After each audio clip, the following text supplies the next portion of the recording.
चलिए, good morning सबको, good morning. तो हम क्लास स्टार्ट करेंगे। मैंने स्टेबिलिटी ऑफ रेजोनेंस स्ट्रक्चर्स तक पढ़ा दिया था। आपको समझ में आ गया क्या? स्टेबिलिटी कैसे चेक करते हैं, मैंने कल सिखाया था आपको। आवाज और मेरी स्क्रीन एक बार आप चेक भी कर लीजिए। आजकल थोड़ा इशू चल रहा है मेरे यहाँ पे, तो आप एक बार चेक कर लीजिए।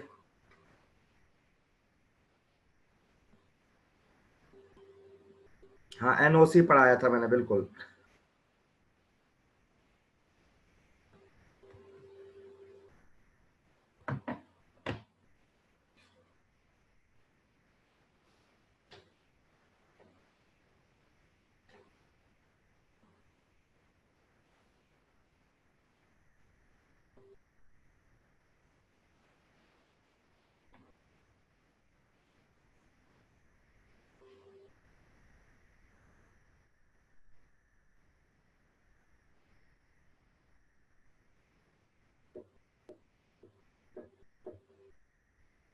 चलिए, ओके, तो स्टार्ट कर रहे हैं हम क्लास। तो मैंने कल आपको रेजोनेंट स्ट्रक्चर की स्टेबिलिटी के बारे में पढ़ा दिया था, ठीक है।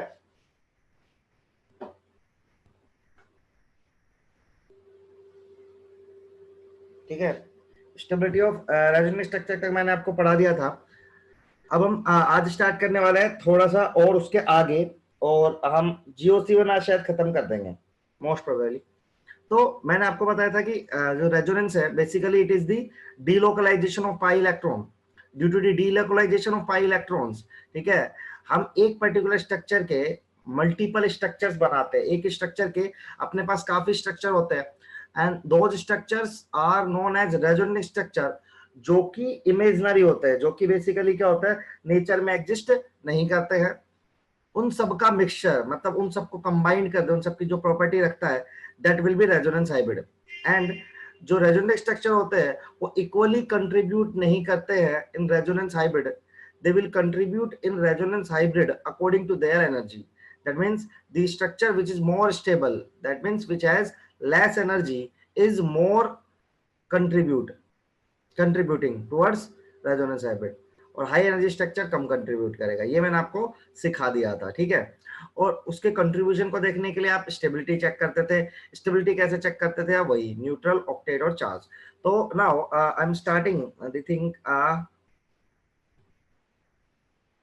देखो, मीजोमेरिक इफेक्ट समझाना चाहता हूं मैं अब। एक्चुअली रेजोनेंस एक कंसेप्ट है, इफेक्ट नहीं है, लेकिन उसका डायरेक्शनल इफेक्ट यदि आप मुझसे सुनेंगे तो डायरेक्शनल इफेक्ट जो है रेजोनेंस का,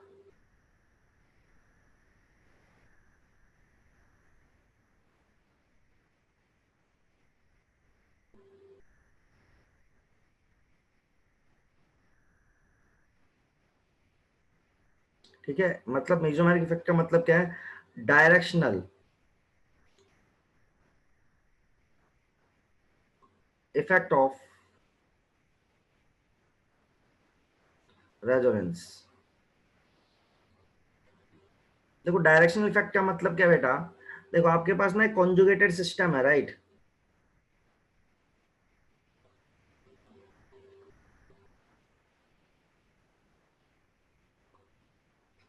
ये आपको पता है, कॉन्जुगेटेड सिस्टम है आपके पास, ठीक है। इस कॉन्जुगेटेड सिस्टम में मान लो कोई ग्रुप जुड़ा हुआ है, ऐसे दो डायग्राम बना लेते हैं।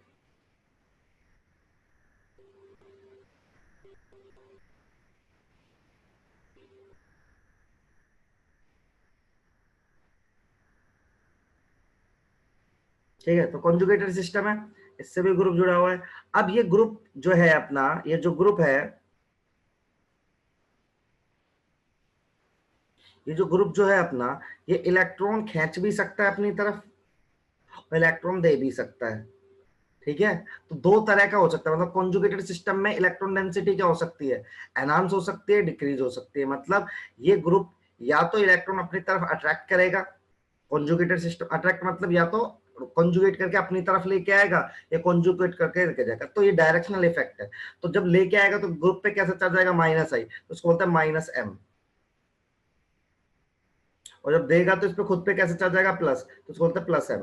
तो दो तरह का मीजोमेरिक इफेक्ट होता है, एक होता है माइनस एम और एक होता है प्लस एम। तो basically directional effect of resonance क्या कहलाता है, मीजोमेरिक इफेक्ट। अब दो तरह से हो सकता है, जैसे दो ऐसे अपना आई था, याद हो तो आपको इंडक्टिव इफेक्ट, प्लस आई और माइनस आई, ठीक है, तो सेम है यहाँ पे प्लस एम और माइनस एम। इतना क्लियर है आपको, बताइए।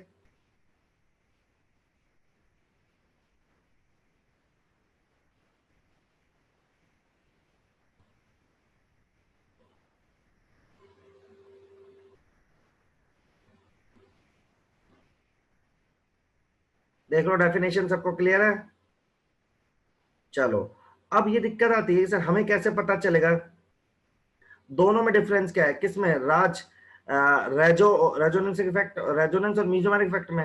रेजोनेंस एक कंसेप्ट है यार, ठीक है, कंसेप्ट कंसेप्ट है, लेकिन उसका मान ले तो उसका नेचर वो मीजोमेरिक है। रेजोनेंस कोई इफेक्ट नहीं है। इफेक्ट मतलब होता है कि हमने पढ़ा था इलेक्ट्रॉन इफेक्ट। इलेक्ट्रॉन इफेक्ट का मतलब होता है कि यार उस इफेक्ट के आने से इलेक्ट्रॉन में प्लस या माइनस आने लगा है, मतलब उस इफेक्ट के आने से प्लस या माइनस या केमिकल वो कंपाउंड रिएक्टिव हो गया है उस तरीके से। तो जब इफेक्ट देखेंगे तो मीजोमेरिक देखेंगे, ठीक है। रेजोनेंस एक कंसेप्ट है, ठीक है, बात समझ आया। डिफरेंस कुछ नहीं है, बस रेजोनेंस कंसेप्ट है, उसका डायरेक्शनल इफेक्ट वो मेसोमेरिक इफेक्ट है, सिंपल। ओके, तो अब दिक्कत आती है, हम कैसे पहचानेंगे कि प्लस एम ग्रुप कौन सा है, माइनस एम ग्रुप कौन सा है। तो मैं आपको देखो सुपर टेक्निक बता रहा हूँ तो आइडेंटिफाई प्लस एम माइनस, आपको याद नहीं करना पड़ेगा। तो पहले हम सबसे पहले पढ़ रहे हैं प्लस एम ग्रुप।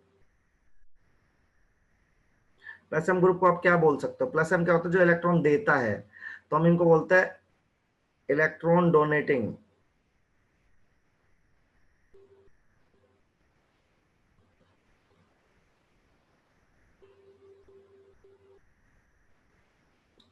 दूसरा, it will increase electron density in the ring, या conjugated system ज्यादा बेटर है।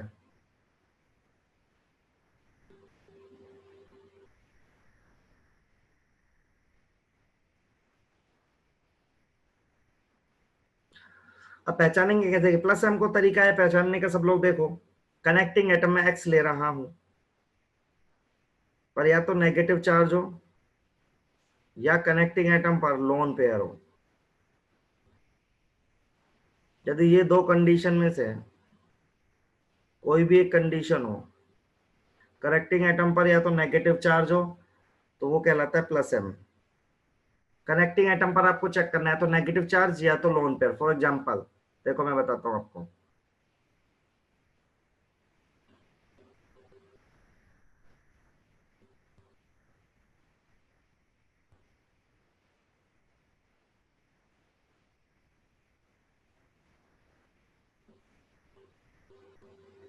देखो, ये कॉन्जुगेटेड सिस्टम है मेरा, ये क्या है, कॉन्जुगेटेड सिस्टम, ये मेरा कॉन्जुगेटेड सिस्टम है। इस कॉन्जुगेटेड सिस्टम से क्या कनेक्ट हो रहा है, नाइट्रोजन। कॉन्जुगेटेड सिस्टम से कनेक्टिंग एटम देखो नाइट्रोजन, और इट हैज लोन पेयर, तो this is plus M group. और देखो,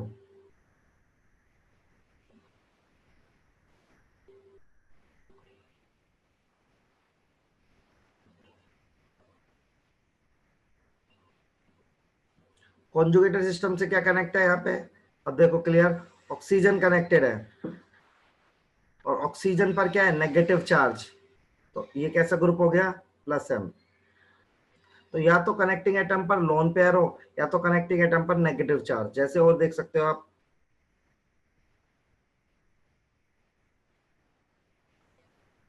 OCH3, तो ऑक्सीजन पर लोन पेयर होंगे यार, तो अगेन प्लस एम। और देख सकते हो आप,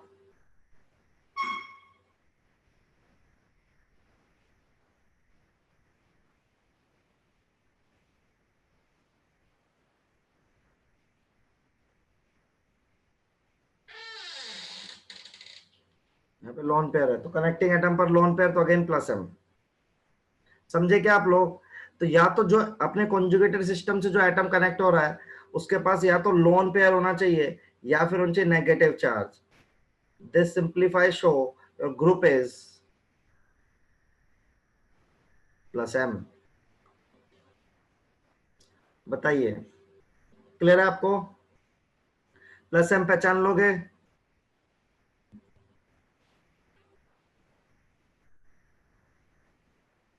देखो सब लोग आराम से,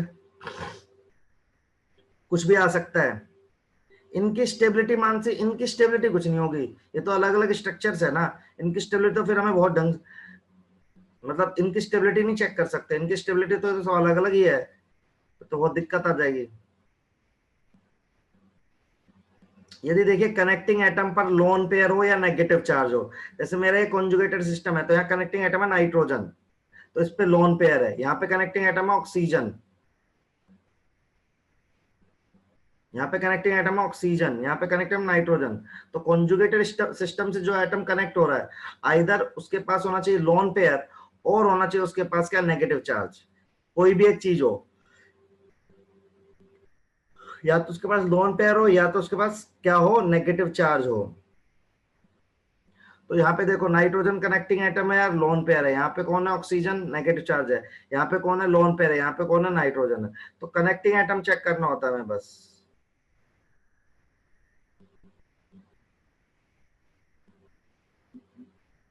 देखिए अब, अभी क्लियर है?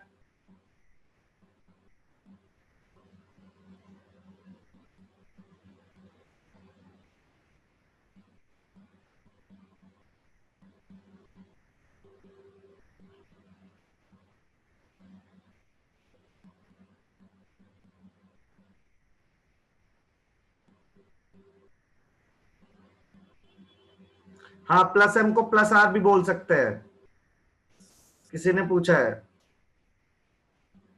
नहीं नहीं, इसको प्लस आर भी बोल देते हैं लोग। ठीक है, वैसे तो प्लस एम सही वर्ड है, लेकिन प्लस आर भी बोलते हैं। मैं कभी लिखता नहीं हूं पर। अदिति क्लियर है? अदिति, नहीं, दोनों में कोई डिफरेंस नहीं होता मेरे हिसाब से तो, प्लस आर या प्लस एम में। राकेश, प्लस एम और प्लस आर में कोई डिफरेंस नहीं होता यार। तो यदि आप कहीं देखोगे ना अच्छी किताबों में, तो प्लस आर मिलेगा ही नहीं, एम ही होता है। अभी प्रेफरेंस की बात करूंगा मैं, अभी प्रेफरेंस की बात करी नहीं है, मैं आगे करूंगा प्रेफरेंस की बात।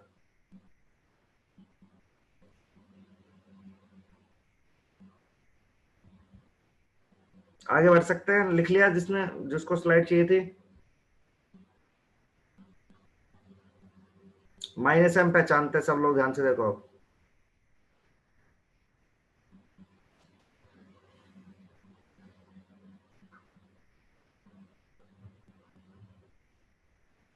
माइनस एम को बोलते हैं अपन जो इलेक्ट्रॉन खींचता है, मतलब electron withdrawing group.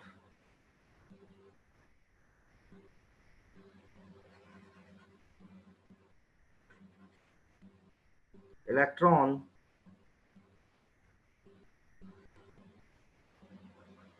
Withdrawing group, ये खींचते हैं, तो क्या करेंगे, it will decrease electron density in ring, in ring नहीं, इन कॉन्जुगेटेड सिस्टम।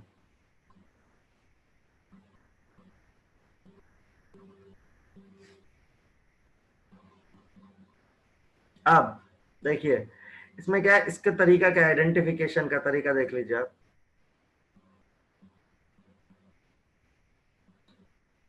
तो इसमें क्या है, कनेक्टिंग एटम है एक्स, डबल बॉन्ड वाई होना चाहिए। ये ध्यान से मैं समझाऊंगा, एक्स ट्रिपल बॉन्ड वाई होना चाहिए। और एक कंडीशन है बस, electronegativity of Y is greater than electronegativity of X, ये होना चाहिए। Electronegativity of Y is greater than electronegativity of X. देखो कैसे बता रहा हूं, अभी सब लोग ध्यान से सुनना, देखना एग्जांपल।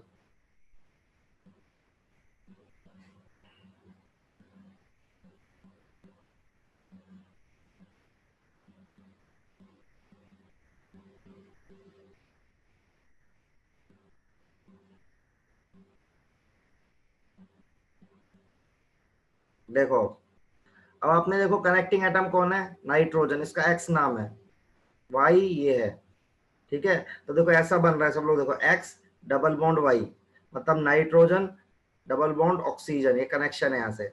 और देखो मैंने क्या बताया था, वाई की इलेक्ट्रोनेगेटिविटी किससे ज्यादा होनी चाहिए, एक्स से। तो क्या ऑक्सीजन की इलेक्ट्रोनेगेटिविटी नाइट्रोजन से ज्यादा है, हाँ है। तो ग्रुप कैसा हो गया, -M। जैसे देखो एक और,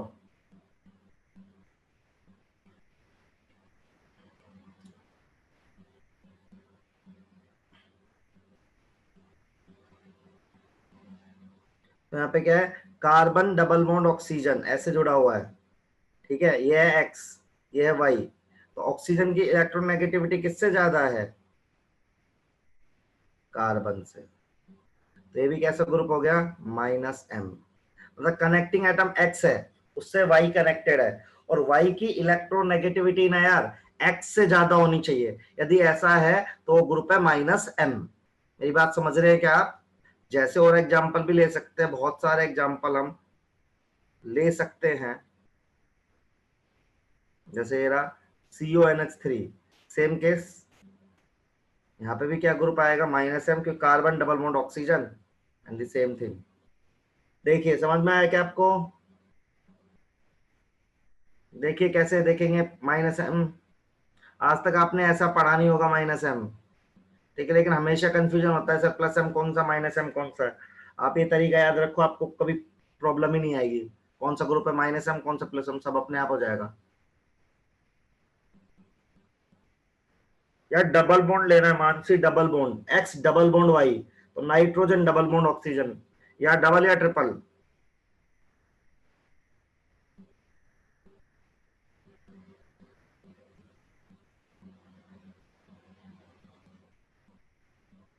और किसी को कुछ दिक्कत? लास्ट स्लाइड तो दिखा दी, सिंपल है। कनेक्टिंग एटम पहचानना है, उससे देखना है यार, इतना आपको आता है। इलेक्ट्रोनेगेटिविटी वाला तो मेरे हिसाब से ऐसा नहीं होगा किसी को नहीं आता है, सबको आता है।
हो गया?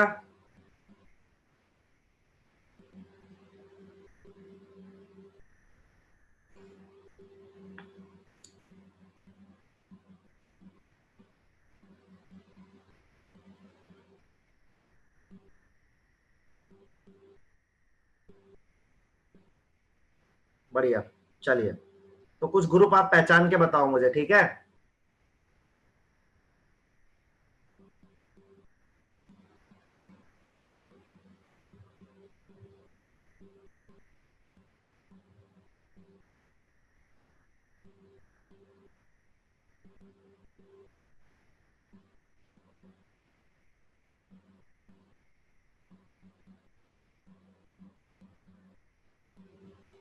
बताओ क्या होगा, +M या -M, सब लोग।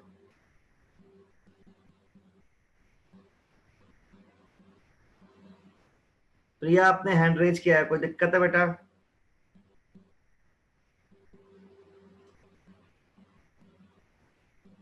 महिमा गड़बड़ आ रहा है। बाकी लोग आंसर करो यार, आज तो 25 लोग हो क्लास में।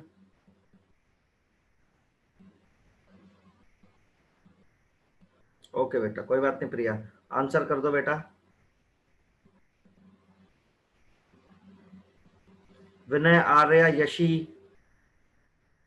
तनवीर, गायत्री, ऐश्वर्या, अर्शिया, सब लोग आंसर करो फटाफट। बढ़िया, सबका आ रहा है -m, सबने पहचान लिया। x ट्रिपल बॉन्ड y और y की इलेक्ट्रोनेगेटिविटी x से ज्यादा है, that means this is -m। Perfect, कोई दिक्कत नहीं, बढ़िया।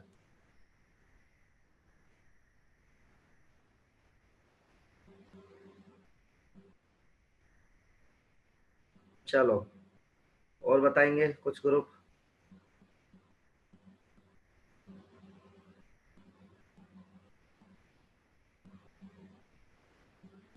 इसमें दोनों बताना है, आपको बताना है प्लस आई, मतलब आपको दोनों चूज करना है, ठीक है। क्या क्या चूज करना है आपको? आपको चूज करना है प्लस आई या तो माइनस आई, एक में चूज करना है प्लस एम या तो माइनस एम। बताओ।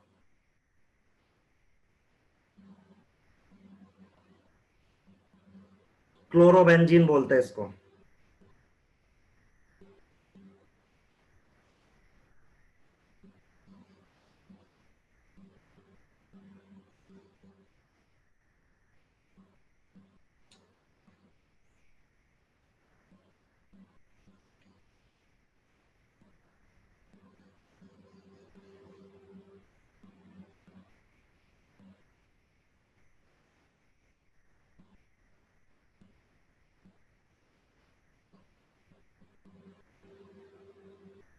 हम्म,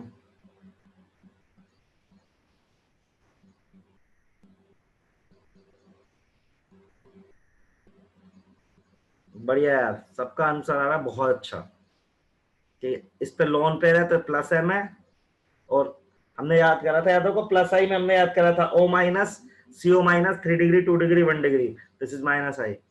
बहुत अच्छा, बहुत बहुत ही बढ़िया। एक और करके बताएंगे क्या?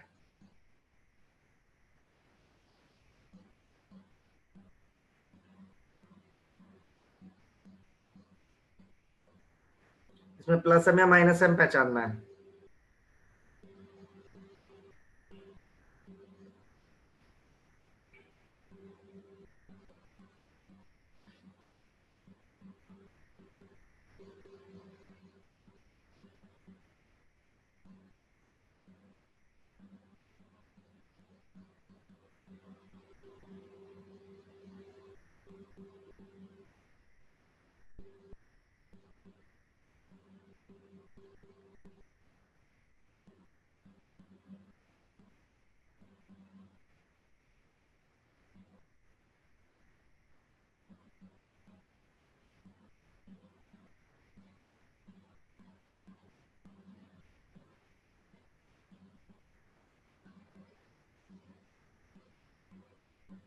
ठीक है,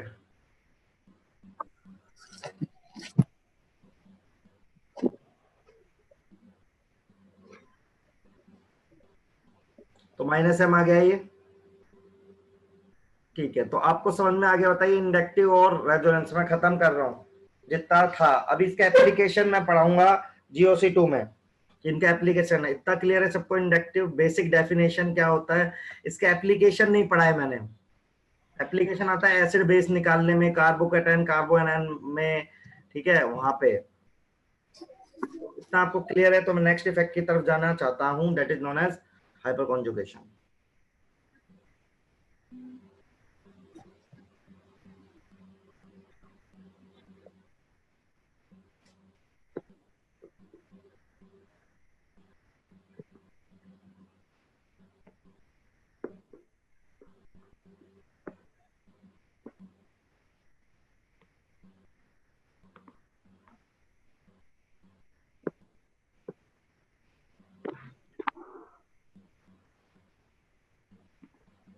देखिए हाइपर कॉन्जुगेशन क्या होता है, ठीक है, तो इसको हम बोलते हैं सिग्मा पाई रेजोनेंस। बहुत ही अजीब तरह का इफेक्ट होता है, क्या अपन इसको बोलते हैं नो बॉन्ड रेजोनेंस।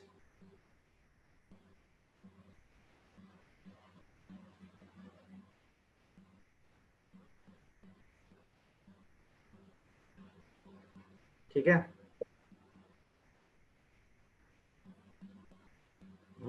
नीतीश मैं अभी क्वेश्चन कराऊंगा, मतलब पूरा चैप्टर ही पढ़ाऊंगा एप्लीकेशन का, उसमें सारे क्वेश्चन ही रहेंगे। ठीक है, तो देखो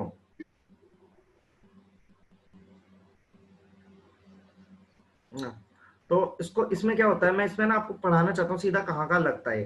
तो तीन केसेस में लगता है। पहला केस हो कि आपके पास कार्बोकैटायन हो, मैं थोड़ा सा ऐसे बना,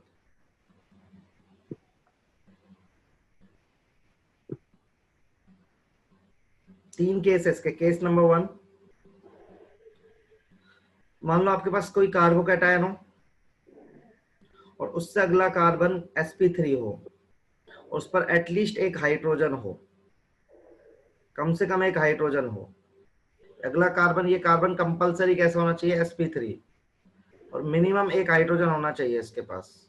तो क्या होता है, अपन इस तरह का रेजोनेट करवाते हैं कि अपन इस वाले सिग्मा बॉन्ड को यहाँ पे रख देते हैं और इस तरह का स्ट्रक्चर ड्रॉ करते हैं फिर।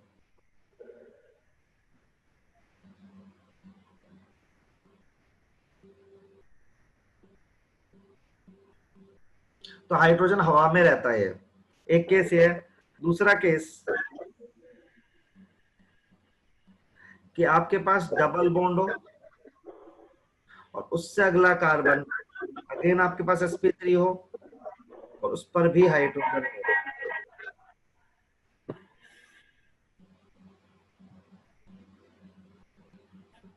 ठीक है, तो भी हम इस तरह का रेजोनेशन कराते हैं, इस सिग्मा को इधर फेंक देते हैं। जो हम पाई पाई से रेजोनेंस करवा रहे थे ना, वो हम सिग्मा से कराने लग जाते हैं बस।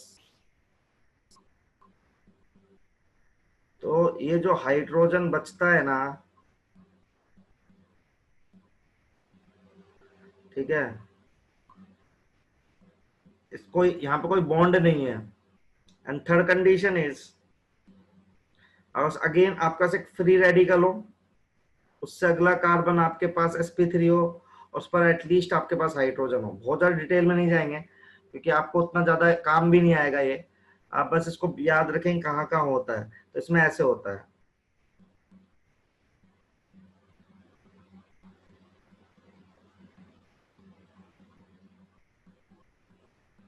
तो तीन केस है हाइपर कंजुगेशन। पहली बात, होता क्या है, सिग्मा पाई रेजोनेंस होता है। देखिए सिग्मा इलेक्ट्रॉन पाई के साथ रेजोनेंस कर रहा है, सिग्मा इलेक्ट्रॉन पाई के साथ। तो तीन केस है, एक केस है कार्बोकैटायन, एक केस है डबल बॉन्ड और एक केस है फ्री रेडिकल। तो इससे अगला कार्बन, जस्ट पड़ोसी carbon, addition carbon, at least sp3 होना चाहिए कंपलसरी, और उसके पास एटलीस्ट एक हाइड्रोजन होना चाहिए। तो हाइपर कॉन्जुगेशन हो जाता है। देखिए आपको एक बार समझ में आया क्या ये जो मैं बोल रहा हूँ? मैं बहुत ज्यादा डिटेल मतलब डेफिनेशन पे नहीं गया, मैं आपको बेसिक बताई कब होता है और कैसे देखते हो बताऊंगा मैं इसको। देखिए नोटबुक में बना के देख लो, सिग्मा पाई, जैसे आपने पाई पाई का रेजोनेंस कराया था, ये सिग्मा पाई का रेजोनेंस है।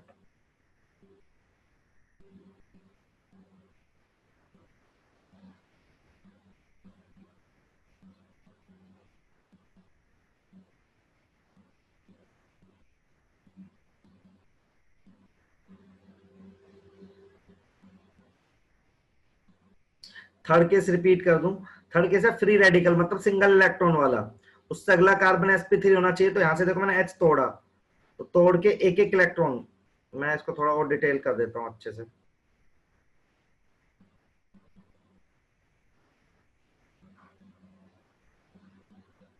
इसमें मैंने ऐसे किया है कि ये बॉन्ड तोड़ा,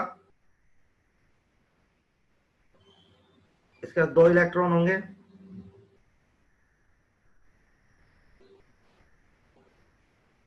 फिर इन दोनों से बॉन्ड बना दिया,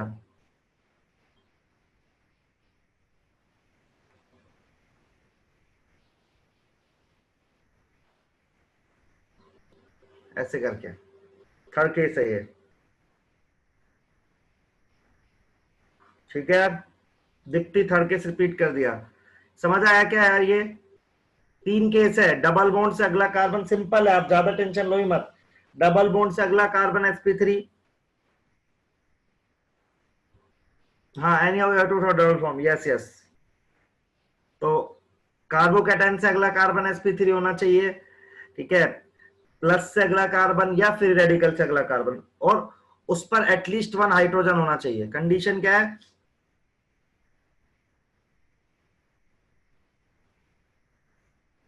यदि आप कंडीशन लिखना चाहते हैं तो प्राइमरीली कंडीशन क्या है कि adjacent carbon is sp3 and have at least 1 hydrogen. इनको बोलते हैं अपन अल्फा हाइड्रोजन।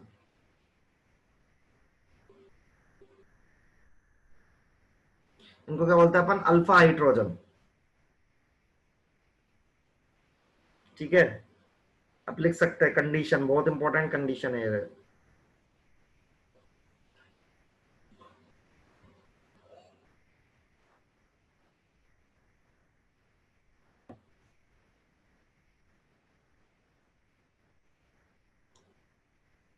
चलिए तो आगे बढ़ सकते हैं अपन अब। तो देखो यार, अल्फा एच गिनने गिनते कैसे है, थोड़ा सा देखो मेरी तरफ, कुछ क्वेश्चंस करने पड़ेंगे। ये भी क्वेश्चन आता है अल्फा एच काउंट करने का। ऐसे मान लो ये स्ट्रक्चर है, यहाँ पे प्लस लगा हुआ है। अब आप कैसे देखोगे? देखो सब लोग ध्यान से देखना। एक तो इसके एडजेसेंट में ये कार्बन है, और एक इसके एडजेसेंट में ये कार्बन है।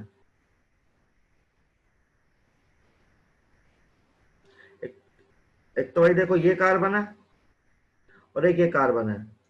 अब इस पे देखना है, इस कार्बन पे कितना हाइड्रोजन है बता सकते हो? यहाँ पे 2 बॉन्ड है तो यहाँ छुपाते हैं, यहाँ 2 है, और यहाँ पे कितना है अपने पास? 3। तो यहाँ 2 है, यहाँ 3 है, तो टोटल मिला के अल्फा एच कितने हो जाएंगे? टोटल मिला के अल्फा एच कितने हो जाएंगे हमारे पास? 5 हो जाएंगे। तो यहाँ 2 है, यहाँ 3 है, टोटल मिला के अल्फा एच कितने हो जाएंगे हमारे पास? 5 हो जाएंगे। जैसे एक और बनाते हैं,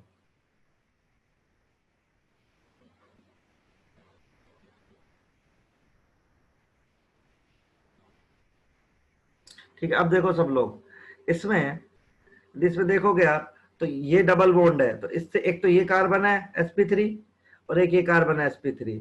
तो यहाँ पे कितना हाइड्रोजन है? 2।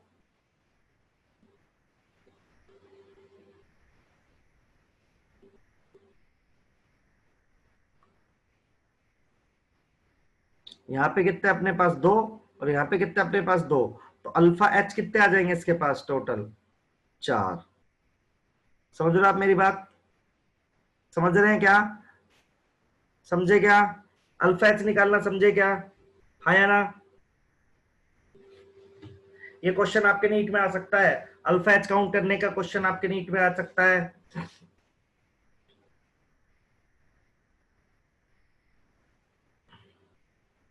चलो एक दो क्वेश्चन करके बताओ, क्वेश्चन से समझा दूंगा मैं।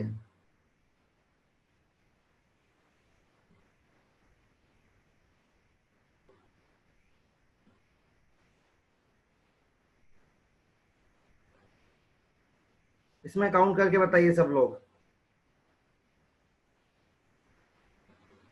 महिमा देखो, आपको डबल बॉन्ड देखना है, और उससे अगले कार्बन को sp3 दिख रहा है आपको? ये जो मैंने बड़े डॉट लगाए हैं ये sp3, उन पे हाइड्रोजन गिन लो बस। जो बड़े डॉट लगा रहा हूँ sp3 कार्बन है, एडजेंट sp3 कार्बन पर हाइड्रोजन गिनना है, ठीक है महिमा? अभी ये वाला थर्ड करके देखो, मैं कराता हूँ 7-8 सवाल इसके।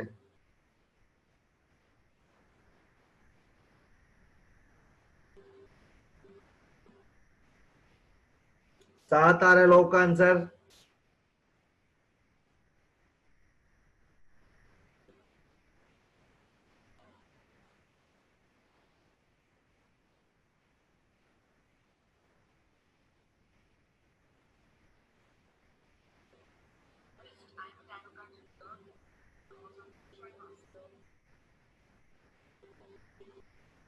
सात। लोग, काफी लोग का सात आंसर आया, तो ढूंढते देखो। ये डबल बॉन्ड है, तो इससे अगला कार्बन एक तो ये है, एक ये है, और एक ये है। तीन कार्बन मुझे sp3 दिख रहे हैं। हाइड्रोजन गिनो, इस पर दो होंगे, इस पे दो होंगे, इस पे तीन होंगे। 3 2 5 7। सही है। और देखते हैं अभी, धीरे धीरे, जिसको नहीं समझ में आ रहा अभी आ जाएगा, टेंशन मत लेना।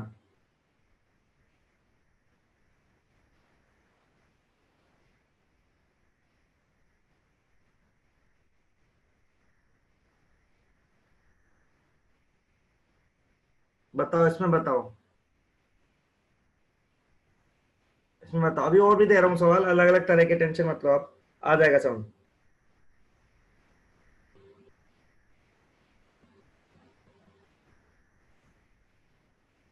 बताओ भाई।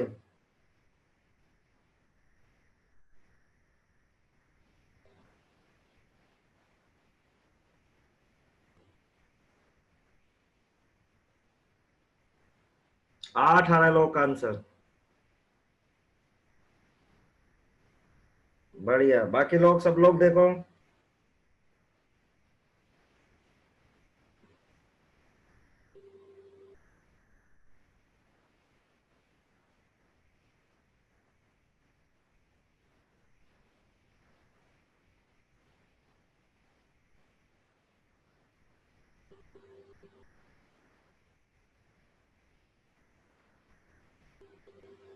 ये नहीं आया, कोई नहीं, मैं बताऊंगा।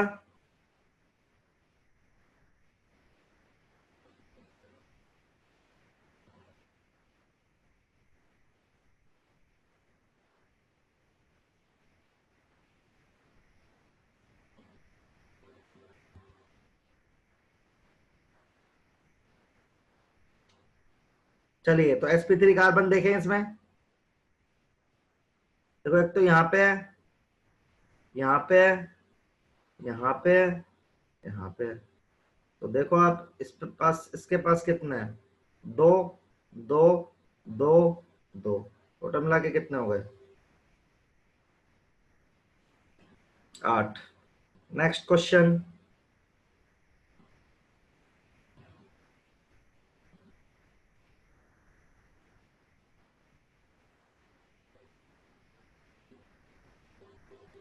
बताइए।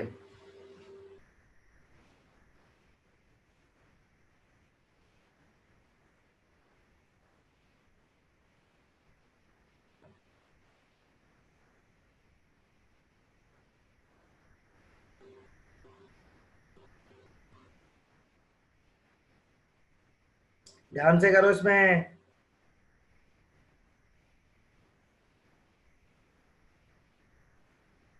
पिछले वाला क्वेश्चन में किसी को दिक्कत थी, आ गया था क्या? राकेश सिंह, आपको पिछला सवाल आ गया? इसमें सबका आंसर आ रहा है अलग अलग। अब देखो भाई ध्यान से, इसमें क्वेश्चन में आंसर सबका अलग अलग आ रहा है।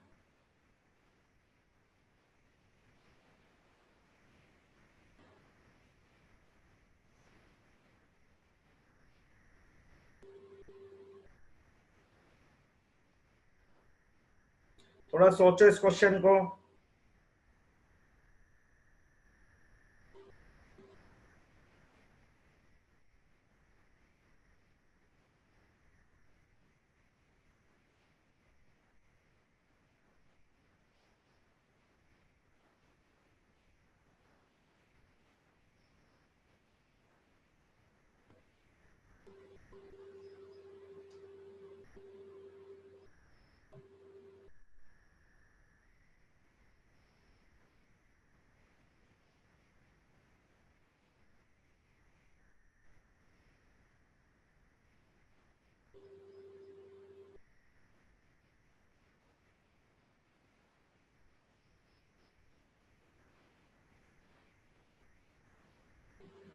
आंसर आया नहीं है लोगों का, कहाँ गए?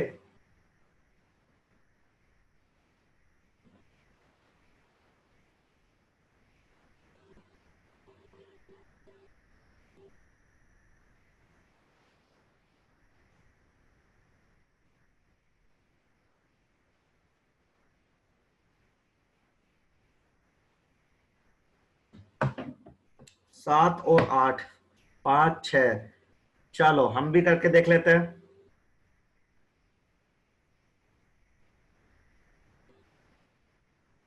तो देखो ये डबल बॉन्ड है, एक कार्बन ये sp3,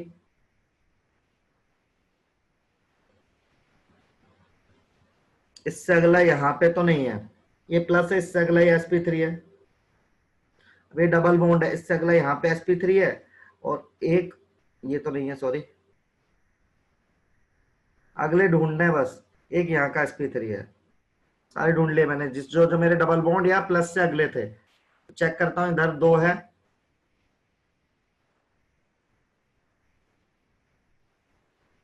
इधर 1 है, इधर 2 है, इधर 3 है। तो 3 + 2 5, 5 + 2 7, 8, 8 आंसर आ रहा है मेरा। तो छोड़ा तो नहीं मैंने, फिर से चेक कर लेता हूँ। ये डबल बॉन्ड है, इस डबल बॉन्ड से अगला कार्बन ये है नहीं, प्लस से अगला कार्बन, ये डबल बॉन्ड है, इससे अगला कार्बन, इससे अगला कार्बन। 8 आ रहा है आंसर, देखिए सब लोग 8, चेक करिए सब लोग, 8 आंसर आ रहा है।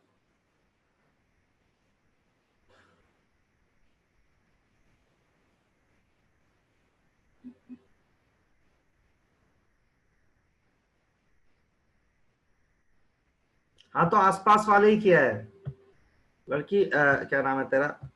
राकेश, RAKESH, राकेश। सुनो बेटा, बोल सकते हो तुम यार, सुनो। हेलो। हाँ मैं कह रहा हूँ, देख जो प्लस है ना, उससे अगला ही तो कंसीडर करा है। नहीं सर, उसमें तो ये चेक करते हैं ना, जो कार्बोकेटाइन है इसके जो हाँ अगल बगल वाले कार्बन हो गए, एक तो जो डबल बॉन्ड वाला कार्बन है तो वो वाला। देखना, मैंने ये कार्बोकेटन था मेरा, दिख रहा है तेरे को ये? हाँ। इससे आगे वाले कार्बन तो sp2 है, डबल बॉन्ड वाला। हाँ ये sp2 है हाँ। उससे अगला वाला ही तो काउंट करा है, यहाँ पे 2 है देख। लेकिन सर जो आपने ऊपर वाले भी काउंट किए ना, वो भी काउंट करने पड़ेंगे। हाँ यार सारे, सारे sp3। देखना देखना, ये डबल बॉन्ड है तेरा, डबल बॉन्ड से अगला कार्बन यहाँ पे है, ये वाला तो ब्लॉक हो रखा है। ऐसे ही डबल बॉन्ड है, उससे ये, तो जितने अल्फा एच सारे है ना यार। अच्छा। हाँ ठीक है। तो अच्छा सर, sp3 कार्बन पे जितने अल्फा हाइड्रोजन होंगे और उतनी वो ही एडजेंट होना टाइप चाहिए, होगी। वो एडजेंट होना चाहिए, आइदर प्लस के, डबल बॉन्ड के, और फ्री रेडिकल के। अच्छा, सबको काउंट करके ही करना पड़ेगा। सबको काउंट करके करना पड़ेगा। अच्छा ओके सर, ठीक है। कार्बोकेटन हाइब्रिडाइजेशन, sp3 नहीं हो सकता यार। नितिश, नितिश, हाँ बोलो दिक्कत। यार कार्बोकेटाइन अपना sp3 होता है। होता है, लेकिन इस वाले हाइड्रोजन को कंसिडर नहीं कर सकते अपन। सर क्योंकि वो डबल बॉन्ड के बाजू में है ना कार्बोकेटाइन, तो उसके पास एक हाइड्रोजन रहेगा, तो उसको कंसीडर करे या ना करे। नहीं करेंगे, क्योंकि ऐसा हो जाएगा फिर, यदि कंसिडर करेगा तो लगातार डबल बॉन्ड आ जाएगा, नहीं कंसिडर करेंगे।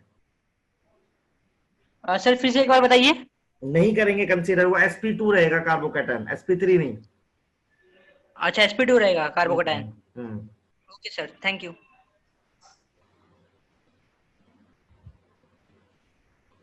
और किसी का कोई कंसर्न?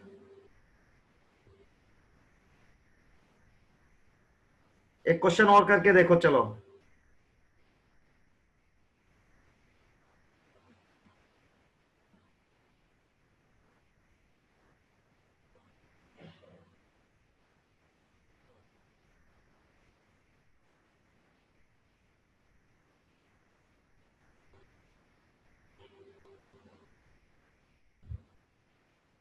चलो बताओ, अल्फा एच फिर से बताना है।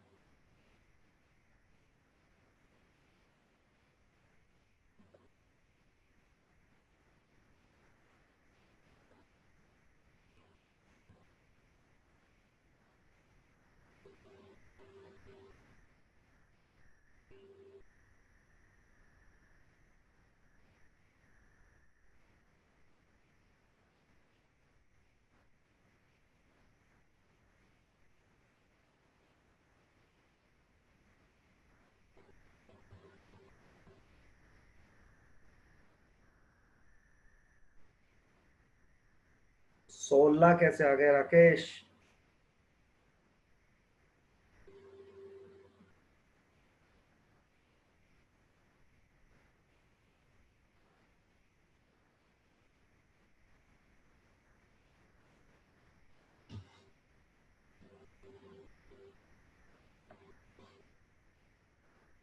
एडसेंट जस्ट अगले को, एडजेंट कार्बन को चेक करना है, एडजेसेंट जस्ट अगला कार्बन। यदि आप इसमें देखेंगे ना तो ये फ्री रेडिकल है, तो उससे अगला कार्बन ये होगा, ये होगा, ये होगा और ये होगा। ये नहीं होंगे, ये तो दूर हो गए ना, तो 4 अल्फा एच आएंगे यहाँ पे।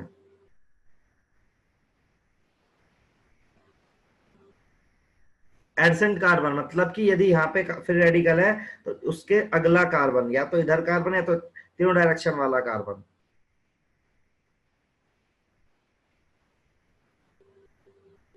Last question.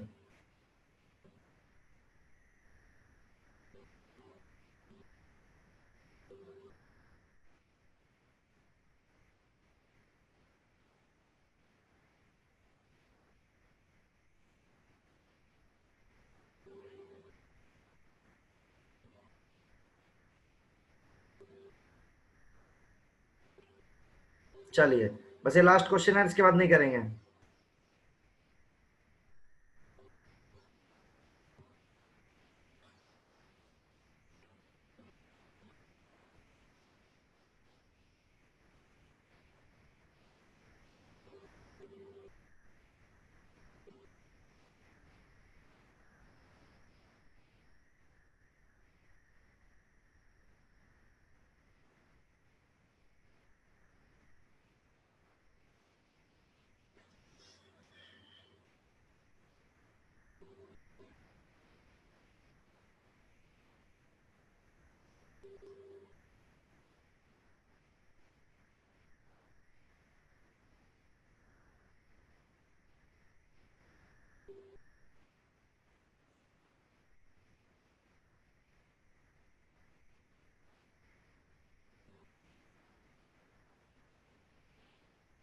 देखो इसमें कौन कौन सा हो जाएगा, एक तो यहाँ हो जाएगा,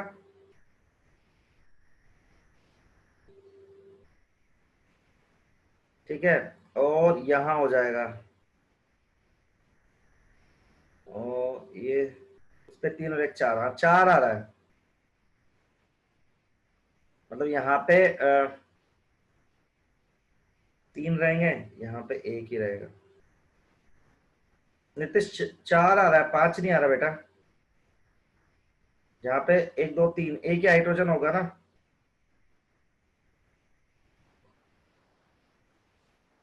चलो क्लियर है सबको, अभी सबको डन हो गया, आगे बढ़ रहे हैं अपन अब।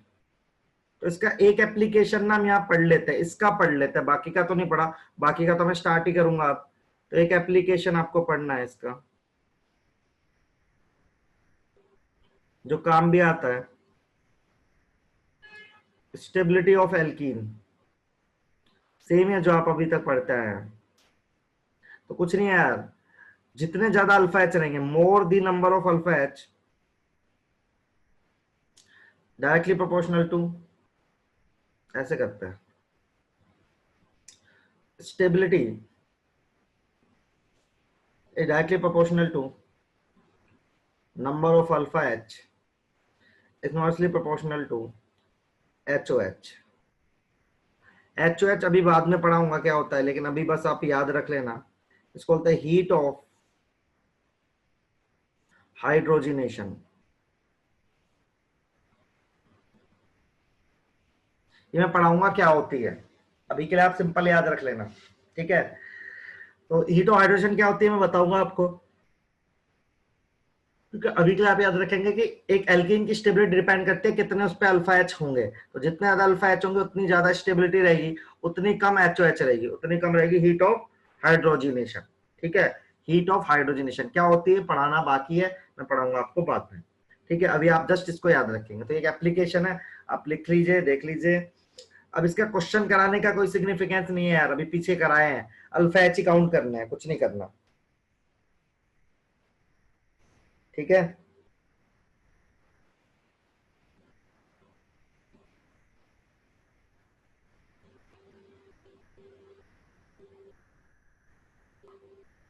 अब आपको किस ऑर्डर में लगाना है याद रखना, कि जब आप एप्लीकेशन की बात करेंगे, अगला चैप्टर हमारा एप्लीकेशन ही बेस्ड है, तो इफेक्ट्स का ऑर्डर क्या होता है। तो आप कहीं पे भी कंसीडर करेंगे, सबसे पहले आप कंसीडर करेंगे मीजोमेरिक इफेक्ट, मीजोमेरिक या रेजोनेंस पहले नंबर पे। दूसरे नंबर पे आप कंसीडर करेंगे हाइपर कॉन्जुगेशन।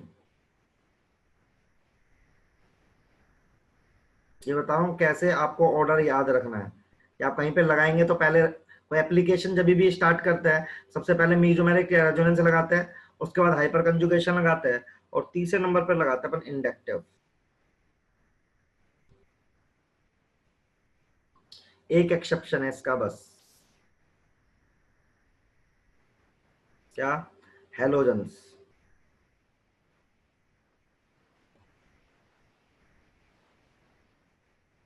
हेलोजेंस के केस में, ठीक है, inductive effect is more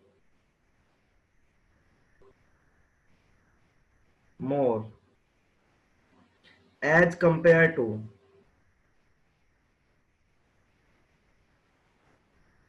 mesomeric.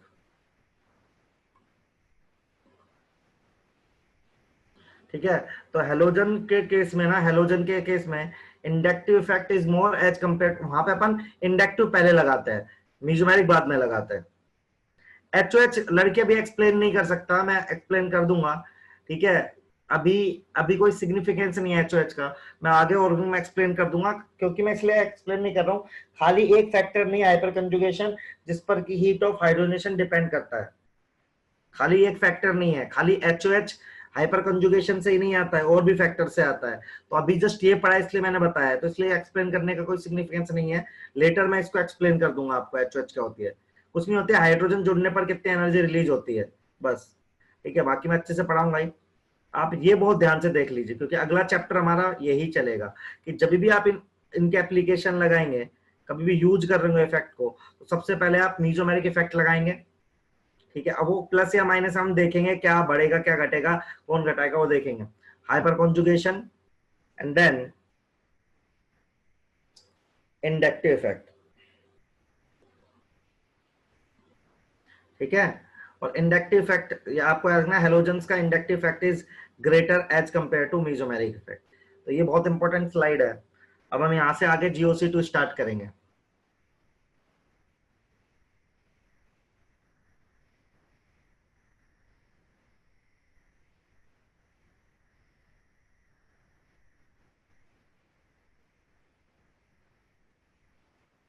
ठीक है, इतना इतना ठीक है, तो आप डन लिख दीजिए please.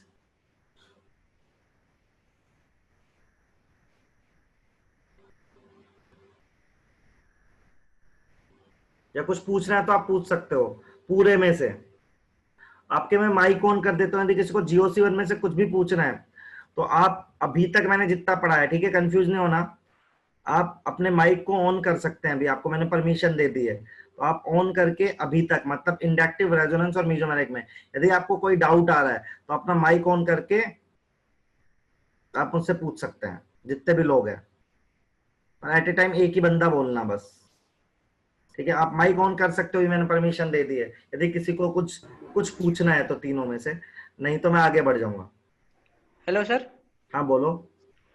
Sir, I have problem in halogens with benzene हाँ, ring. Hello. They give electrons by plus M effect and take electron by minus I effect. हाँ So हाँ, how what they are saying to what are they trying to say? नहीं, we will give the priority to minus M, minus I, sorry. For example मैं समझाता हूँ, एक second. You are saying कि sir benzene पर chlorine जुड़ा है, right? Yes. So it will attracting the electron, sigma electron, right? It will attracting the sigma electron, that is minus I, right? Or it Okay. will give pi electrons, that is plus M. ठीक है, both are different, first thing, ठीक है। Okay, And sir. for the priority we use minus I, we consider the dominant effect of halogen as is minus I, means if you are saying कि इस benzene में chlorine जुड़ा है तो this is electro withdrawing और electro donating, तो I can say electro withdrawing. Okay, sir. That's why they are called as deactivating group. Yes, that's why they are ortho para directing due to plus M, Yes. but they are deactivating due to minus M, right? Okay, sir. So, sir, if a electrophile attacks at which position, if this group is taken? If halogen is connected, an electrophile ortho या para पे connect होगा बेटा, ortho या para. Because lone pair has shifted from chlorine. Yes. But overall the rate decreases due to the minus I effect of chlorine. Rate of electrophilic aromatic substitution decreases when halogen, because it is deactivating na. But sir, it is only pulling the sigma electron of one carbon. It decrease the stability of sigma complex. You know ना sigma complex जो बनता है, यहाँ plus आता है ES में. Oh, not remembering. Just like ना when मैं सबके डाउट ले रहा हूँ एक second. For example if chlorine means, let's suppose कोई भी electrophile अटैक कर रहा है, तो it will just like attack like this ना, प्लस एंड इलेक्ट्रोफाइल मान लीजिए यहाँ पे आया, बॉन्ड तोड़ेगा इलेक्ट्रोफाइल. देख लड़के, Yes. ऐसे देख, ये बॉन्ड तोड़ेगा इलेक्ट्रोफाइल, तो इलेक्ट्रोफाइल यहाँ पे आया तो यहाँ पे प्लस आएगा ना, प्लस. Yes. एंड प्लस को और बेकार करेगा Cl magnet, because it attracting the sigma density, right? Yes, sir, I It understood. is deactivating na, that's why it is deactivating. Okay, sir, understood. Thanks, sir. Rakesh क्या बोल रहे हो आप? Sir मेरा PR होना चाहिए ना इलेक्ट्रोफाइल ग्रुप में, मेटा पे मेरा PR होना चाहिए. राकेश बोल दोगे क्या? Aditi, electrophilic effect will study यार, अपन पढ़ेंगे लेकिन ना वो रिएक्शन में ही पढ़ेंगे बेटा यार, उसका काम कुछ कहीं नहीं आता है. तो मैं जब रिएक्शन आएगी तो पढ़ा दूंगा, 1-2 रिएक्शन में लगता है वो. तो वो होता है कि इलेक्ट्रोफाइल या न्यूक्लियोफाइल जब अटैक कर रहे होता है ना, अभी मैंने पढ़ाया नहीं है आपको इलेक्ट्रोफाइल और न्यूक्लियोफाइल क्या होता है, दैट्स व्हाई मैं अभी पढ़ाना नहीं चाहता हूँ उसको. लेकिन जब इलेक्ट्रोफाइल या न्यूक्लियोफाइल अटैक करता है तो टेम्परेरी प्लस या माइनस साइन जनरेट होता है, उसको वहां पे इलेक्ट्रोमैग्नेटिक इफेक्ट बोलते हैं अपन. ठीक है, और किसी कोई कंसर्न? राकेश तुम क्या बोल रहे हो? ऑन कर लो माइक. आप कैसे? हाँ बोलो सर. वो जो आपने बताया था ना कि अगर ये जो क्लोरोबेंजीन पर अगर कोई इलेक्ट्रोफाइल ऐड करेगा, हाँ तो और तो पैरा पे करेगा सर, उसको तो मेटा पे ऐड होना चाहिए ना? नहीं यार, ये ऑर्थो तुमने पढ़ा, जो halogens are ortho para directing but deactivating है, पढ़ना जाके आज. हेलोजेंस ऑर्थो पैरा डायरेक्टिंग होता है ना, तो डायरेक्टिव नेचर से देखते हैं ना अपन कहाँ जोड़ेगा इलेक्ट्रोफाइल. तो लेकिन सर अगर हम -I को प्रेफर देंगे ना इसमें, तो हाँ -I को प्रेफर देंगे तो रेट डिक्रीज हो जाएगी, डीएक्टिवेटिंग होते हैं.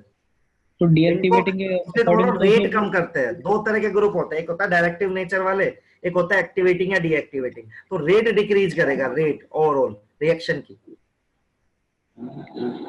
अच्छा, ओके सर.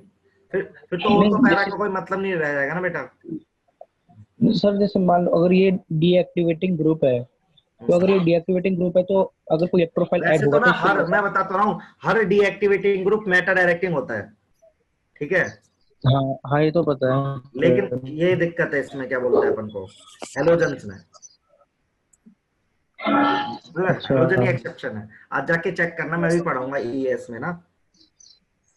ठीक है, ठीक है Rakesh. Okay sir, thank you sir. Mahima कुछ बोलना है आपको? Thank you sir, thank you sir. Okay Mahima. No sir. आपका माइक ऑन है बेटा, बंद कर लो. डन. सर अपर कंजुगेशन में सिग्मा और पाई का ओवरलैप होता है. हाँ मानसी, सिग्मा पाई का होता है Mansi overlap. Mansi sigma pi का होता है. देखो बेटा, जैसे ये था ना अपना डबल बॉन्ड था और यहाँ पे प्लस था, तो यहाँ पे p ऑर्बिटल थी, यहाँ पे पाई ऑर्बिटल थी, इनका ही ओवरलैप हो रहा है यदि आप ऑर्बिटल डायग्राम बनाओगे तो. डन. और किसी को कोई कंसर्न? आपके पास 1 मिनट और है.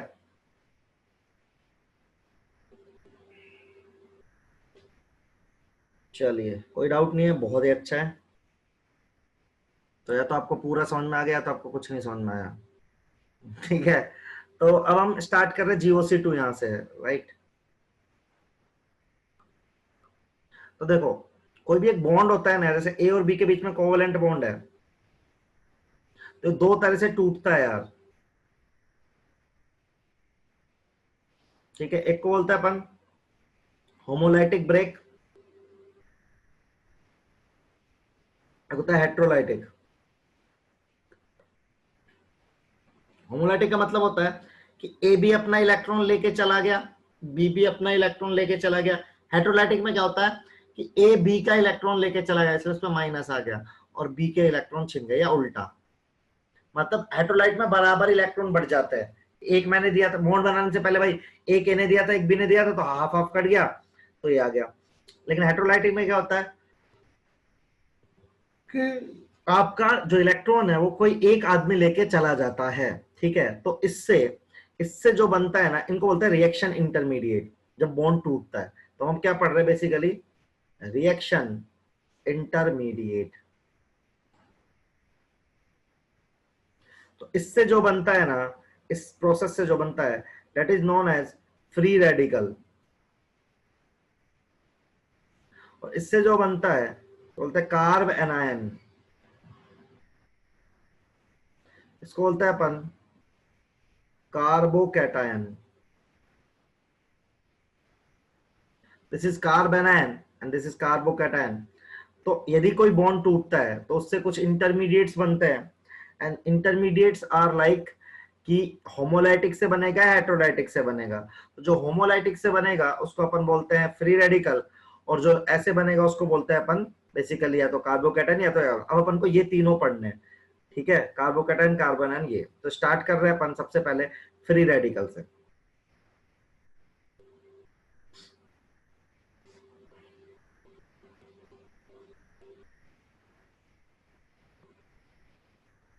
देखिए फ्री रेडिकल होता क्या है। फ्री रेडिकल होता है आपके पास एक कार्बन है, ठीक है, जो कनेक्टेड था। आपने क्या किया,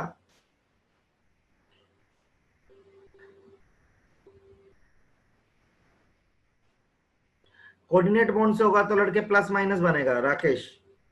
कोऑर्डिनेट बॉन्ड होगा तो कार्बोकैटायन कार्बोनायन ही बनेगा बेटा। जो डोनर वैसे तो ऑर्गेनिक केमिस्ट्री में कम बनते हैं, कार्बन वैसे कोऑर्डिनेट बॉन्ड बनाता नहीं है। हाँ, होमोलाइसिस नहीं होगा, हेट्रोलाइसिस होगा। तो वैसे तो कार्बन कभी कोऑर्डिनेट बनाता ही नहीं है, तो ये बात ही नहीं आती कभी। लेकिन तुम जानना चाहते हो तो डोनर एक्सेप्टर में वही होगा, डोनर लेके जाएगा अपने इलेक्ट्रॉन सारे के सारे। ठीक है, वैसे हम कोऑर्डिनेट, हाँ वैसे कोऑर्डिनेट बॉन्ड को अपन सिग्मा बॉन्ड बोलते हैं यदि अपन कंसीडर करते हैं ना, तो सिंगल बॉन्ड कंसीडर करते हैं। तो देखो ये होता क्या है फ्री रेडिकल। रेडिकल होता है मान लो ए और बी के बीच में बॉन्ड था, ए का एक इलेक्ट्रॉन था, बी का एक इलेक्ट्रॉन था, आपने काट दिया। तो अब ये मतलब क्या होता है इसका, फ्री रेडिकल मतलब होता है कार्बन के पास एक ऑर्बिटल है, कार्बन की बात कर रहे हैं अपन, और उसके उसके अंदर कितना इलेक्ट्रॉन है, एक। फ्री रेडिकल का स्ट्रक्चर ये होता है, राइट, कि आपने ऐसा तोड़ दिया तो एक आदमी अपना एक इलेक्ट्रॉन लेके चला गया, मतलब इसके पास कैसी ऑर्बिटल रह गई, इसके पास ऑर्बिटल है हाफ फिल्ड ऑर्बिटल।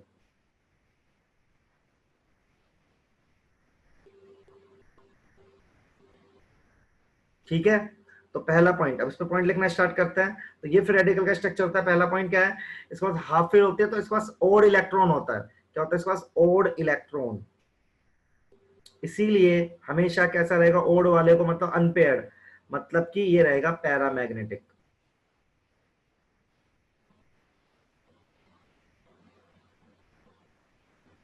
तो ये हाफ फिल्ड ऑर्बिटल कंटेन करता है। ठीक है, इसके पास ओड इलेक्ट्रॉन रहता है। सेकेंड बात, कैसा बनता है ये, हेट्रोलाइटिक ब्रेक से।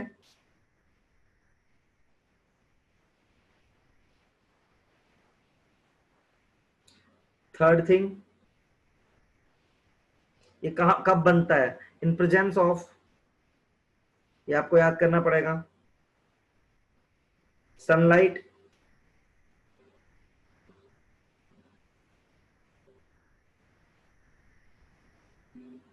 Comma high temperature. ठीक है, तो ये इनकी प्रेजेंस में बनता है।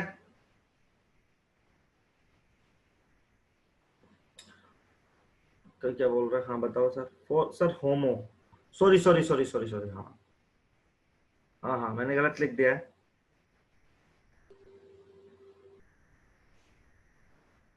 ठीक है, फोर्थ पॉइंट,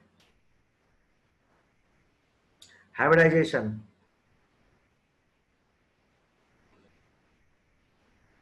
इसका हाइब्रिडाइजेशन होता है बेटा sp2, क्योंकि ये चार तरफ से कनेक्ट होता है, तो आप एक तरफ हटा लोगे तो sp2 आ जाएगा। और फिफ्थ पॉइंट नो रीअरेंजमेंट, ये मैं बाद में बता पाऊंगा आपको, नो रीअरेंजमेंट।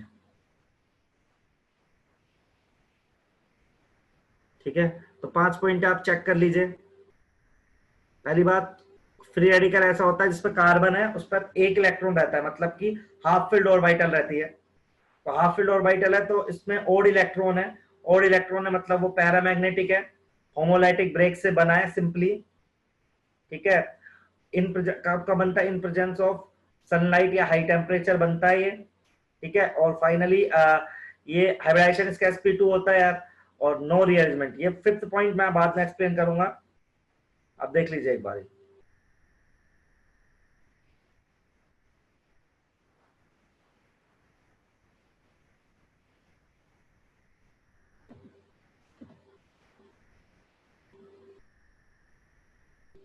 तो पूछना है आपको इसमें से पूछ लीजिए। अब स्टेबिलिटी पढ़नी है हमें, बहुत इंपॉर्टेंट है।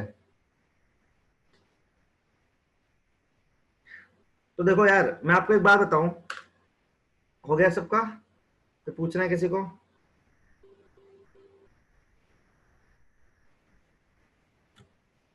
ये तो इसके पॉइंट्स थे, मेन बात तो हम करेंगे यहां से।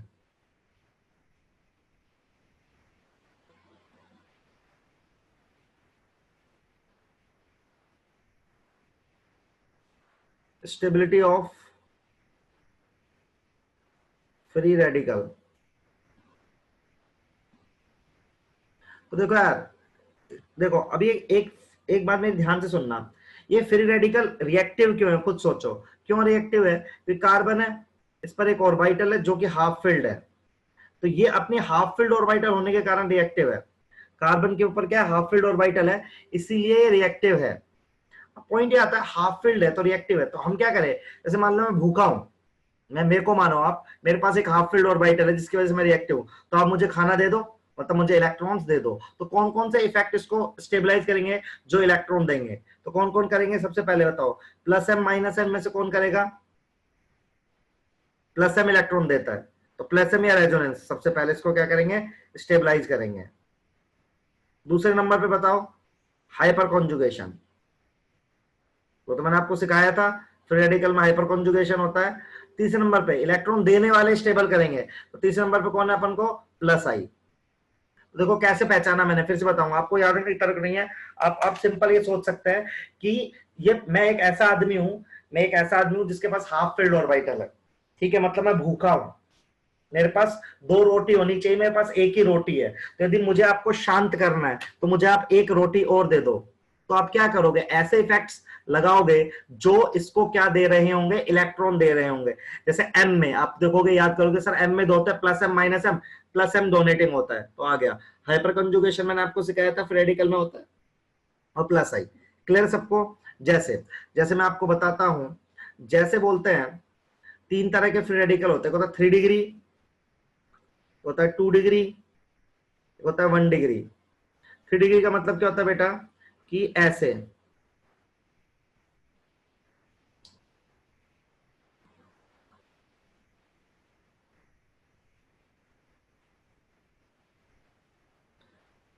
ये 3 डिग्री है। 2 डिग्री का मतलब क्या होता है बेटा, ऐसे है। 1 डिग्री का मतलब क्या होता है,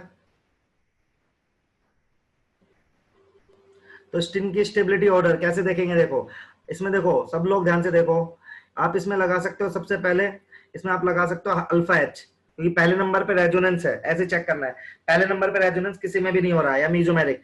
दूसरे नंबर पे हाइपर कंजुगेशन, इसमें कितना अल्फा एच है, यदि काउंट करोगे तो 9 अल्फा एच है। इसमें कितना अल्फा एच है, 6 अल्फा एच है। इसमें कितना H alpha beta, 3 alpha H है। तो कौन ज्यादा स्टेबल होगा, 3 डिग्री, उसके बाद 2 डिग्री, उसके बाद 1 डिग्री। तो आप बता सकते हो किसको, कि 3 degree free radical is more stable then 2 degree and 2 degree is more stable then 1 degree. Sir GOC को यूट्यूब पर कब भेजेंगे? यार यूट्यूब पे आ रहा होगा, मैंने कर दिया है यूट्यूब पे, मैं चेक कर लूंगा। अब तो मेरा रिकॉर्डिंग हो रहा है, सब कुछ हो रहा है, रिकॉर्डिंग चल रही है मेरी एकदम बढ़िया। ठीक है, तो आ जाएगा। तो देखिए सब लोग, तो 3 डिग्री, 2 डिग्री, 1 डिग्री, मेरी बात समझ रहे हो आप? कौन ज्यादा, कोई पूछे कि ये स्टेबिलिटी ऑर्डर क्यों है, तो आप लिख दोगे कि यार due to the hyperconjugation, ठीक है, as 3 degree has 9 alpha H, while 2 degree has 6 alpha H, and the 1 degree has 3 alpha H. Clear सबको? अब देखो क्वेश्चंस कैसे करने होते हैं, इसमें क्वेश्चंस भी आते हैं स्टेबिलिटी ऑर्डर के, बहुत फेमस क्वेश्चंस हैं।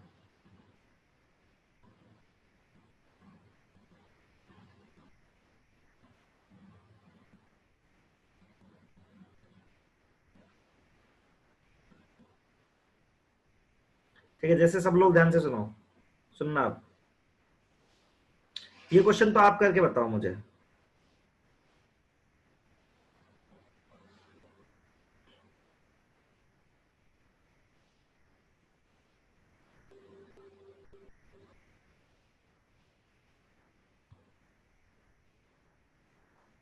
आप सीक्वेंस वाइज चेक करोगे, सबसे पहले रेजोनेंस, फिर हाइपर कंजुगेशन, फिर म्यूचुअल। इसका नाम है ए, इसका नाम है बी, इसका नाम है सी। स्टेबिलिटी ऑर्डर लिख के बताइए आप।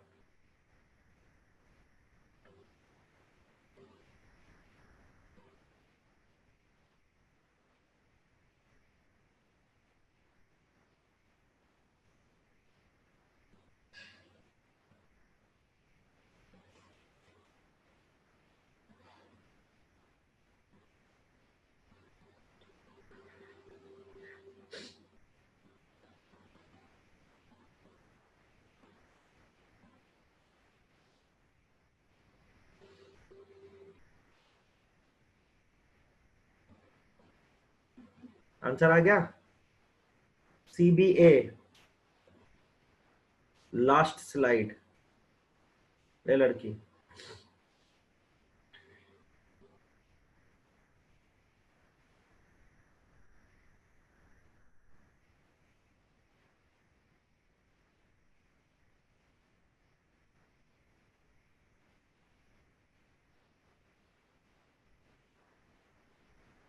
दीक्षा हो गया? कैब, किसी का कैब आ रहा है, किसी का सीबी आ रहा है, सीआईडी नहीं आ रहा है क्या किसी का? सीआईडी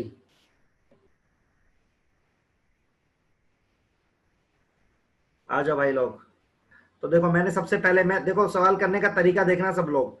पहले मैं देखूंगा रेजोनेंस, किसी में भी रेजोनेंस नहीं हो रहा, कैसे पहचानूंगा? कॉन्जुगेशन से, मुझे कहीं कॉन्जुगेशन नजर नहीं आ रहा। सब लोग सवाल करने का तरीके पे प्लीज ध्यान दे। मैंने सबसे पहले तीनों में रेजोनेंस चेक किया, यार नहीं है, क्योंकि कॉन्जुगेशन नहीं है, ना कोई प्लस एम कोई ना माइनस एम ग्रुप है, डेट सेट ना हो हाइपर कॉन्जुगेशन, राइट? तो हाइपर कॉन्जुगेशन पहचानने के लिए मुझे पता है मैं क्या करता हूँ, मैं अल्फा एच गिनता हूँ। तो यहाँ पे एक अल्फा एच होगा, यहाँ पे अल्फा एच होगा, तो इसमें जो अल्फा एच निकल कर आएगा बेटा, दो यहाँ से आएगा, एक यहाँ से आएगा, 3 अल्फा एच आएगा। ठीक है, यहाँ देखता हूँ, यहाँ अल्फा एच है, यहाँ अल्फा एच है, तो बेटा मेरे पास जो यहाँ पे मामला निकल, और इसमें देख लेता हूँ, यहाँ आएगा, यहाँ आएगा, तो अब बना लेते गेम। यहाँ पे कितना आएगा? 2 अल्फा एच आएगा, यहाँ पे 4 अल्फा एच आएगा। सबको आंसर क्लियर है? देखो सबसे पहले सी, फिर ए, फिर कैब। बोलो भाई लोग, आया समझ? तरीका, एक सवाल और, तरीके पे फोकस कीजिए। देखो organic chemistry is just like mathematics, ठीक है? आपके पास फिक्स प्रोसीजर्स है, आपको फॉलो करना है और आपका आंसर आ जाएगा यार, कोई टेंशन ही नहीं होगी जिंदगी में।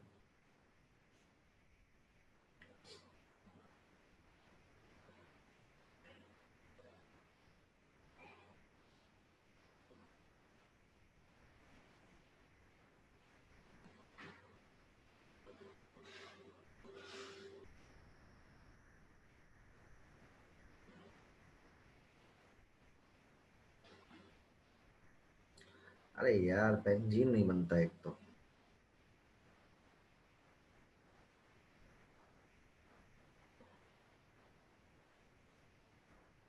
चलिए, इसका नाम ए, इसका नाम बी, इसका नाम सी।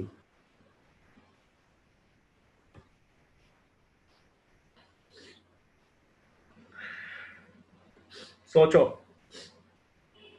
ढंग से करना, अच्छा सवाल है।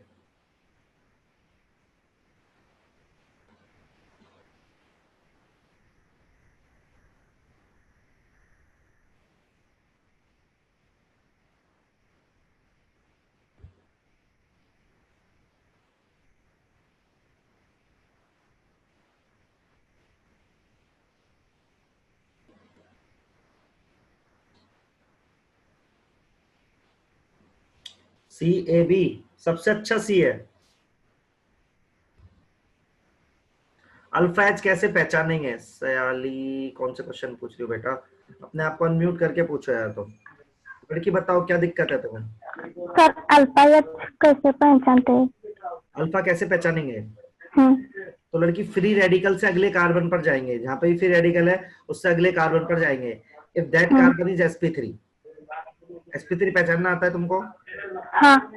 बस जैसे देखो पिछले सवाल में देखो लड़की में यहाँ पे था ना फ्री रेडिकल, दिख रहा है?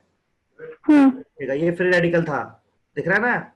अब फ्री रेडिकल हाँ। अगले कार्बन पे गया देखो, तो यहाँ पे दो मिले, ऐसे यहाँ हम्म, से अगले जस्ट एडिशन पे अगले पे।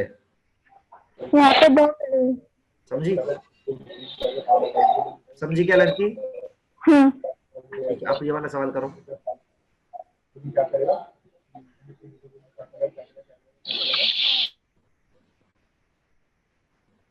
चलो भाई,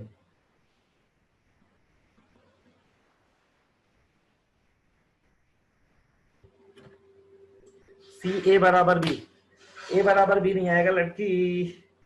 अर्शिया ए में 4 है और बी में 3। बढ़िया। मानसी ने अर्शिया तुम्हारे लिए कुछ लिखा है, आप कंसीडर कर सकती हो।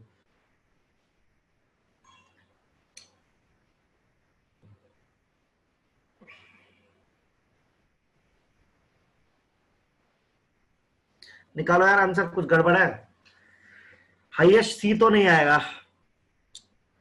अब देखो मैं तरीका बता रहा हूं आपको, ध्यान से सुनना सब लोग। अब सुनो सब लोग ध्यान से, देखो तरीका देखना करने का। किस किस में रेजोनेंस हो रहा है बताओ? क्या आपको किस किस में रेजोनेंस दिख रहा है? किस किस में कॉन्जुगेशन दिख रहा है? ए और बी में कॉन्जुगेशन है, याद है आपको? ऐसे बताया था, सी डबल बॉन्ड सी अगले एटम पर फिर रेडिकल। ए और बी में रेजोनेंस है भाई, तो जिसमें रेजोनेंस होगा ना, जिसमें रेजोनेंस होगा वो जीत जाएंगे। ए और बी सबसे अच्छे होंगे, सी घटिया है। पहली बात तो सी एंड में आएगा, क्योंकि ए बी में प्रायोरिटी दे रहे हैं, सबसे पहले देखेंगे रेजोनेंस। तो मैंने रेजोनेंस देखा, ए बी में रेजोनेंस हो रहा है, सी में नहीं हो रहा, खत्म, सी उड़ा दो। अब ए बी में रेजोनेंस हो रहा है, इन दोनों में कैसे डिसाइड करें? हमारा पहला रूल है रेजोनेंस का, दूसरा रूल है हाइपर कॉन्जुगेशन का। इन दोनों में करेंगे हम हाइपर कॉन्जुगेशन। करके देख लेते हैं भाई। यहाँ पे मेरे पास 2 ही अल्फा एच है, 4 नहीं होंगे यहाँ पे, याद रखना। आप अब ये वाला काउंट नहीं करोगे, ठीक है? ये डबल बॉन्ड का है। आप में से हो सकता है कुछ लोगों ने ये वाला काउंट कर लिया हो, नहीं कर सकता ये वाला count. Total alpha H count गिनने में काउंट करूंगा मैं, ध्यान सुन लीजिए। अल्फा एच तो टोटल इसके अंदर 4 ही है, लेकिन मेरा जो फ्री रेडिकल है वो इससे स्टेबलाइज नहीं हो रहा है, वो सिर्फ इससे स्टेबलाइज हो रहा है, तो मैं 2 ही काउंट करूंगा यहाँ पे। सिमिलरली यहां पे देखूंगा, यहां तो है ही नहीं, यहां पे है, यहां पे 1 है, तो मेरा आंसर आएगा ए, उसके बाद बी, उसके बाद सी, जो कि किसी का नहीं आया। एक बात सुन रहा हूं, फिर से रिपीट कर रहा हूं, मैंने सबसे पहले रेजोनेंस, डबल बॉन्ड की स्टेबिलिटी का क्वेश्चन नहीं है मानसी, डबल बॉन्ड की स्टेबिलिटी का क्वेश्चन नहीं है, ये बता रहा हूं मैं आपको। ध्यान से सुन लो सब लोग, कि मैंने बोला फ्री रेडिकल कौन सा था स्टेबल है, तो मैंने चेक किया किस किस में रेजोनेंस हो रहा है, तो ए और बी में रेजोनेंस हो रहा था, सी में नहीं हो रहा था, तो सी सबसे अलग हट गया, तो सी सबसे वीक हो गया। ए और बी में मैं अल्फा एच काउंट कर रहा हूं, लेकिन वही अल्फा एच काउंट करूंगा जो कि मेरे मेरे फ्री रेडिकल को स्टेबल करेंगे। डबल बॉन्ड की स्टेबिलिटी का सवाल होता है, डबल बॉन्ड वाला चेक करता है यार। क्लियर है क्या सबको?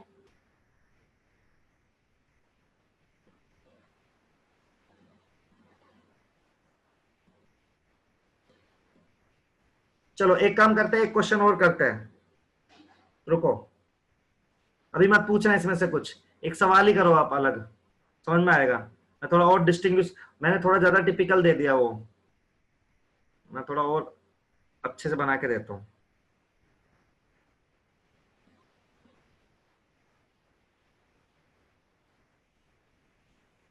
एक क्वेश्चन और करो, समझ में आएगा अभी, जिसको नहीं आया कंफ्यूज नहीं होना, ठीक है?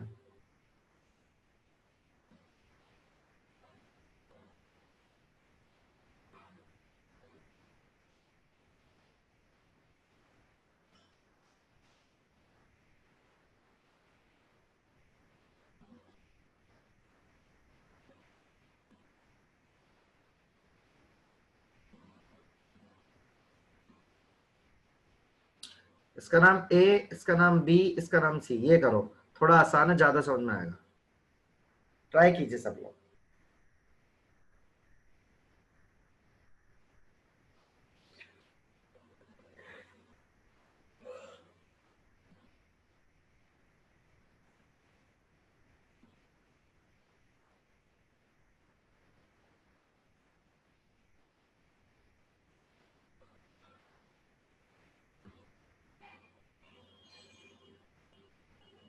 चलिए करिए ए बी सी। सबसे पहले रेजोनेंस लगाना है, हाइपर कंजुगेशन, इंडक्टिव, बस सिंपल।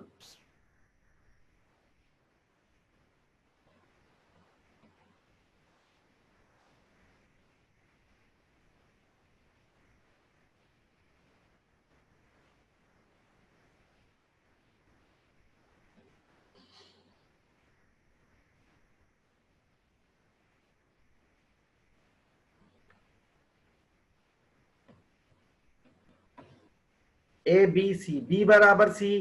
मानसी बी बराबर सी कैसे आ सकता है, सोचो।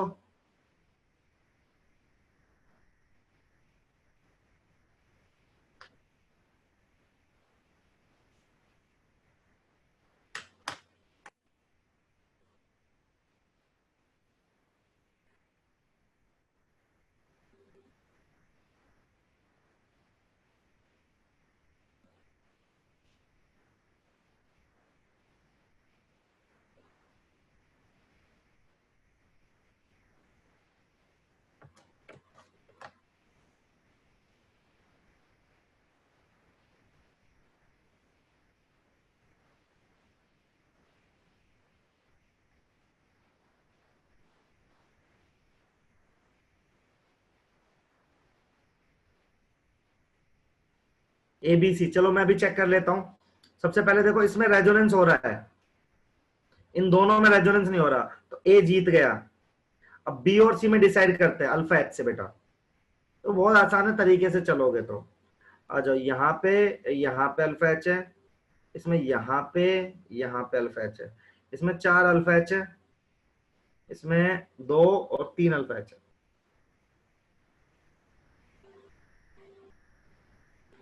बोलो, आया समझ? कर लेंगे क्वेश्चन।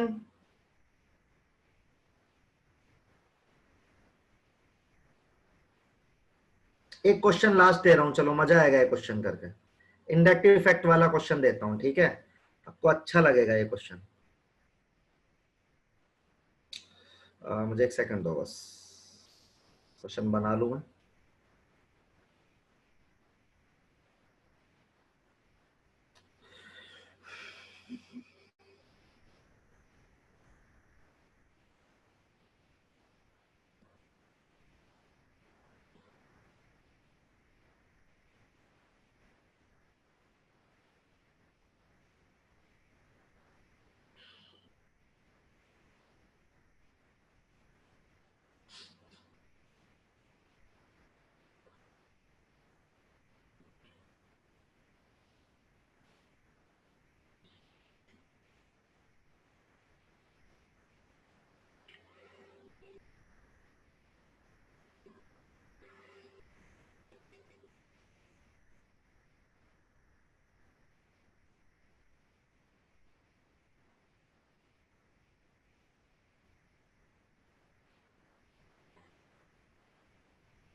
ये वाला भी कर सकते हैं आप। एक क्वेश्चन ये भी है, ट्राई कर सकते हैं। नीट का टाइप सवाल है, मुझे एग्जैक्टली याद नहीं आ रहा है यार अभी ये क्वेश्चन। मेरे को एक क्वेश्चन देना था याद, मैं बना रहा था, लेकिन ये क्वेश्चन मुझे एग्जैक्टली याद नहीं आया जो आया था। लेकिन आप एक बार ये वाला भी ट्राई कर लो, जब ये भी कहीं तो आया है।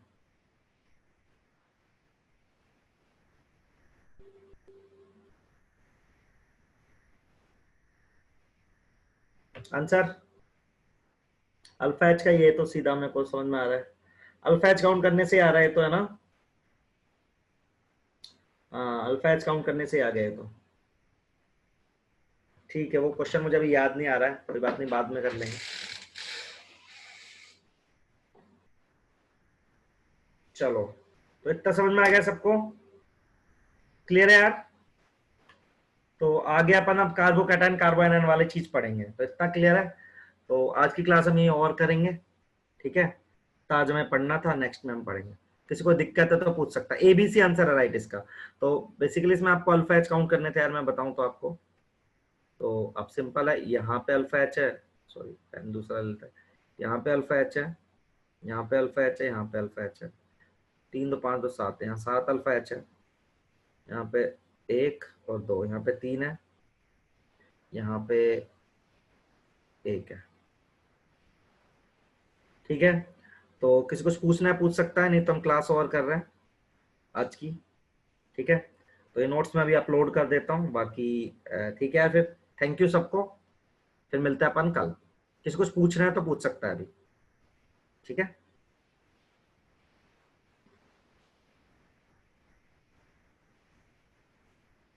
चलिए थैंक यू अर्शिया, चलो सबको थैंक यू, कल मिलते हैं अपन, है ना।